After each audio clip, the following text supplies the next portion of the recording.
നമസ്കാരം, എല്ലാ പ്രേക്ഷകർക്കും കേരള വിഷൻ ന്യൂസിലേക്ക് സ്വാഗതം.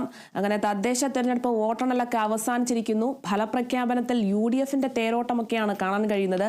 വിജയാഹ്ലാദത്തിലാണ് എല്ലാവരും. എന്നാൽ ചില നേരിയ ഭാഗങ്ങൾ, ചില സംഘർഷങ്ങളൊക്കെ ഉണ്ടായിട്ടുണ്ട്. അതേസമയം തദ്ദേശ തെരഞ്ഞെടുപ്പ് വിജയത്തിന് പിന്നാലെ പദവികൾ പ്രഖ്യാപിക്കാൻ ഒരുങ്ങിയിരിക്കുകയാണ് കോൺഗ്രസ്. കൊല്ലം, കൊച്ചി, തൃശൂർ മേയർമാരെ ഉടൻ തന്നെ പ്രഖ്യാപിക്കും. ശബരിമല സ്വർണ്ണ കവർച്ചയിൽ വെളിപ്പെടുത്തൽ രമേശ് ചെന്നിത്തല ഇന്ന് മൊഴി രേഖപ്പെടുത്തും. പ്രത്യേക അന്വേഷണ സംഘത്തിന് മുന്നിൽ ഹാജരാകും. ഇങ്ങനെ തുടങ്ങി വാർത്തകൾ നിരവധിയാണ്. പ്രധാന തലക്കെട്ടുകളോടെ തന്നെ തുടങ്ങാം. നോക്കാം ടോപ്പ് ഹെഡ്ലൈൻസ്.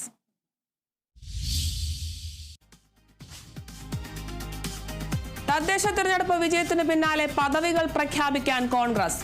കൊല്ലം, കൊച്ചി, തൃശൂർ മേയർമാരെ ഉടൻ പ്രഖ്യാപിക്കും. കൂടിയാലോചനകൾക്ക് തുടക്കം. പരാജയ കാരണം കണ്ടെത്താൻ ഇടത് നേതൃയോഗങ്ങൾ ചൊവ്വാഴ്ച.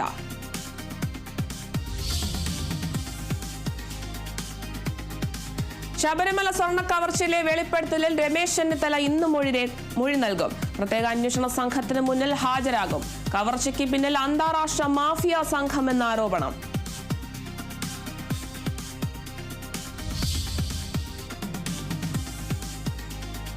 വോട്ടുകൊള്ള ആരോപണം ഉയർത്തി കേന്ദ്രത്തിനും തിരഞ്ഞെടുപ്പ് കമ്മീഷനുമെതിരെ പ്രതിഷേധത്തിന് കോൺഗ്രസ്. ഡൽഹിയിൽ ഇന്ന് മഹാറാലി. രാഹുൽ ഗാന്ധി, മല്ലികാർജുൻ ഖാർഗെ ഉൾപ്പെടെ നേതാക്കൾ പങ്കെടുക്കും. രാഷ്ട്രപതിക്ക് നിവേദനം നൽകാനും തീരുമാനം.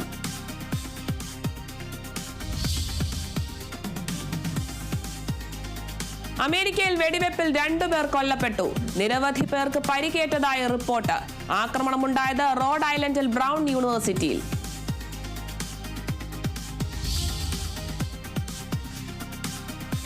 ഇന്ത്യ ദക്ഷിണാഫ്രിക്ക 3-ാം T20 ഇന്ന്.